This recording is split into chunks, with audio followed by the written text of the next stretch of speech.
Olá, eu sou o professor Felipe Aron e hoje vou te falar sobre o Reino da Polônia em 5 atos. Este vídeo é uma continuação direta daquele outro sobre a Ordem dos Cavaleiros Teutônicos, e eu recomendo fortemente que você assista aquele vídeo primeiro. Aliás, o canal já está chegando a quase 60 videoaulas, e se você não quiser perder as próximas, se inscreve aí no meu canal. E agora, sem mais enrolação, vamos lá, o ato número 1, os Cavaleiros Teutônicos e a Polônia. Ao longo do século XIII, as invasões mongóis causaram destruição em territórios como Polônia, Hungria, Transilvânia. Porém, ironicamente, quem se deu bem com isso foi a Ordem Teutônica. Enquanto os reinos locais levaram muito tempo para se reerguer, a Ordem dos Cavaleiros Teutônicos logo conseguiu repor as suas tropas. É porque esse ambiente apocalíptico motivou mais e mais guerreiros a se tornarem cruzados e se alistarem na Ordem Teutônica, enquanto que nobres e grandes comerciantes se tornaram doadores da Ordem, na esperança de que eles livrassem o Ocidente cristão dos seus inimigos. E foi assim que, fortalecidos, em 1283, os teutônicos conseguiram unificar a Prússia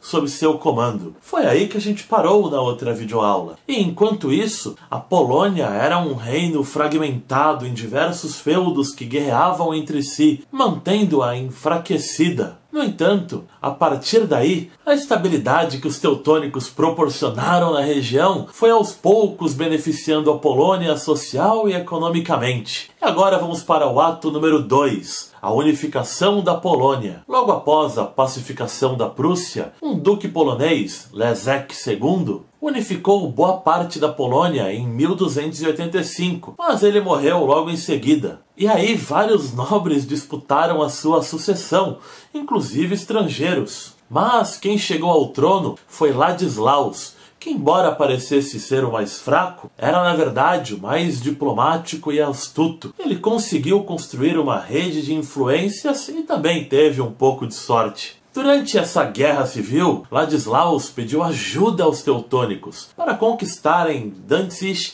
na região litorânea da Polônia, que não o apoiava. Assim os teutônicos fizeram, porém o povo local se revoltou e os teutônicos os reprimiram violentamente. O alto custo dessa operação levou os teutônicos a irem cobrar a fatura lá do Ladislaus, que obviamente estava sem finanças por conta da guerra, mas ele não queria demonstrar fraqueza, então ele simplesmente se recusou a pagar. Os teutônicos ficaram furiosos e resolveram então dominar a região de vez, nunca mais devolver. E foi assim que os teutônicos foram tragados, sem perceber, para o conflito polonês. E isso naturalmente nos leva até o ato número 3, a guerra entre poloneses e teutônicos. Apesar do impasse, teoricamente, poloneses e os teutônicos eram aliados históricos. Mas crescia em Ladislaus e nos poloneses um sentimento anti-germânico, anti-alemão, uma rivalidade que duraria séculos. Eles consideravam os teutônicos uns vilões, por terem aproveitado o momento de fraqueza e conquistado o litoral da Polônia. Os teutônicos, por outro lado,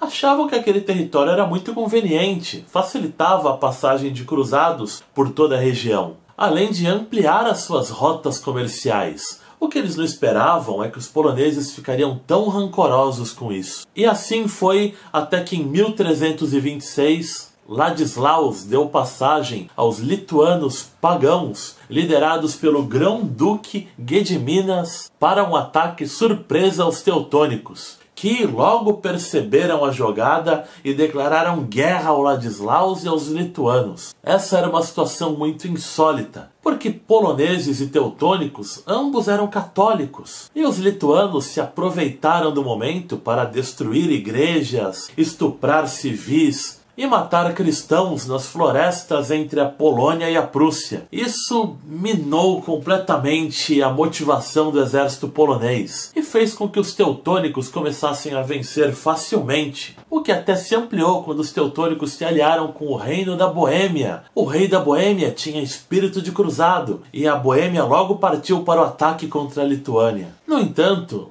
Ladislaus conseguiu organizar a defesa da Polônia e o seu filho Casimir conseguiu articular o apoio da Hungria à causa polonesa. Isso deu uma equilibrada na guerra, até que enfim começaram a faltar tropas para os teutônicos, que não estavam preparados para uma guerra longa, contra dois países com exércitos organizados. Mas, como os teutônicos tinham muito dinheiro, eles começaram a contratar mercenários. E estes cometeram atrocidades contra civis, praticaram saques e todo tipo de injustiça contra os cristãos, o que motivou os poloneses a um contra-ataque. Por fim, pode-se dizer que a guerra terminou num empate. Porém, as mágoas foram tantas que o Tratado de Paz só pôde ser assinado 10 anos depois, quando os líderes dos dois lados já tinham morrido. E agora vamos para o ato número 4, a conversão da Lituânia. Convivendo com vizinhos católicos, russos ortodoxos, tártaros islâmicos, o grão-ducado da Lituânia, lá no século XIV, adquiriu uma tolerância religiosa misturada com um certo grau de cinismo. Seus duques eram estrategistas militares pagãos, do tipo impiedoso, mas que eram capazes de fazer alianças com os russos, de alistar os tártaros das estepes ao seu exército, tudo em nome de combater os teutônicos, que consideravam a tolerância religiosa a pior abominação. A maior arma dos lituanos, porém, eram os missionários e bispos da Igreja Católica, que peregrinavam a Lituânia. Os duques da Lituânia sempre prometiam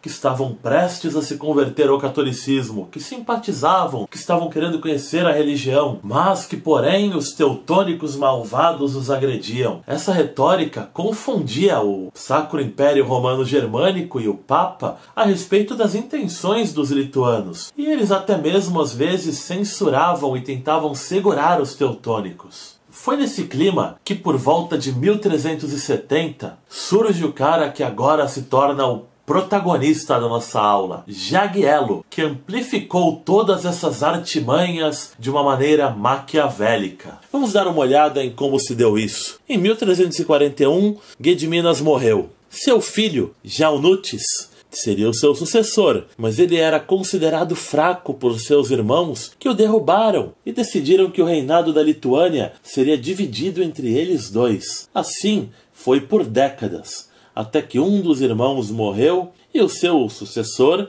era Jagiełło. Na época, seu tio era um idoso de quase 80 anos, que estava preparando o terreno para o seu filho, Vytautas, assumir o seu posto. No entanto, Kęstutis percebeu que Jagiełło era um tanto megalomaníaco e passou a aconselhar a família a não alimentar as suas ambições. Ele, inclusive, teve várias chances para derrubar o Jagiełło, mas sempre evitou, porque seu filho Vytautas tinha muita admiração pelo primo. Jagiełło descobriu essas ideias do tio e ficou muito furioso, ele ficou bravo mesmo. Porém, ele era um cara frio e calculista. De início, ele não mostrou essa fúria. Primeiro, ele se aliou aos teutônicos em segredo, prometendo a eles que iria virar católico. Assim, ele armou uma cilada, em que Kęstutis e Vytautas ficaram cercados pelas tropas dos teutônicos e as dele próprio. Ele, então, matou seu tio e Vytautas só escapou porque a sua esposa apareceu para salvá-lo emprestando as roupas dela, com as quais ele fugiu disfarçado e logo se embrenhou nas florestas. E isso nos levará ao último ato, a glória de Jagiełło. Uns anos depois, Jagiełło se interessou pela rainha da Polônia, Jadwiga, que era solteira. E sim, eu sei, todo mundo tem nome esquisito nessa região. Mas fazer o que, né? O que importa é que o Jagiełło até mesmo se dispôs a largar o paganismo e se tornar católico por causa dela. E assim ele a convenceu. Eles se casaram. Foi assim que Jagiełło se tornou o rei da Polônia e da Lituânia e ainda honrou o seu compromisso de antes com os teutônicos. Lembram? Ele tinha simplesmente se tornado monarca do maior império cristão dos séculos XIV e XV. A Polônia já era um reino católico há algum tempo, e ela tinha acumulado muitas riquezas no reinado de Casimiro III, por muitos considerado o maior rei da história da Polônia, em uma era de ouro. E inclusive a Polônia foi a única grande região da Europa que não foi na época atingida pela peste. Só que Jagiełło ainda não tinha tanto poder. A rainha Jadwiga, ela tinha mais moral do que ele entre os poloneses, e ela tinha opiniões fortes, era bem ativa. Por outro lado, Jagiełło herdou a rivalidade que os poloneses tinham com os teutônicos e ganhou um belo de um inimigo. E além disso, Vytautas estava vivo lá na Lituânia e organizando a resistência. Então, como que tudo isso termina? E o que foi a grande batalha de Grunwald? Bom, pessoal, infelizmente não vai dar tempo de falar tudo isso dessa vez. O vídeo vai ficar muito longo, então vai continuar na parte 3 desse vídeo. Eu prometo que farei essa videoaula em breve. Não vou fazer vocês esperarem muito. Então, se vocês gostaram desse vídeo, deixa aquele like. Se você ainda não é inscrito, se inscreve no canal, que logo logo vem a continuação e aí você não vai perder. E é isso aí, meus amigos. Eu vou ficando por aqui e falou!